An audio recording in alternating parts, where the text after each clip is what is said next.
ជីវិតសត្វលោកសោយសោកពេកក្រៃទាំងយប់ទាំងថ្ងៃទុកច្រើនណាស់ណែសប្បាយថ្ងៃនេះគង់ទុកថ្ងៃស្អែកសោយទាំងទឹកភ្នែកពុះជ្រែកអរ៉ាជួនខ្លួនបានសុខតែទុករឿងកូនកិច្ចរឿងបងប្អូនជួបរឿងគ្រួសារជួនរឿងដីស្រែជួនរឿងចំការជួនរឿងសង្សារស្នេហាបែកចិត្ត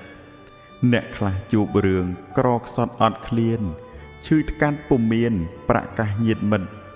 ម៉ែឪក៏ចាស់ជារាដោយពិតរស់តលគំនិត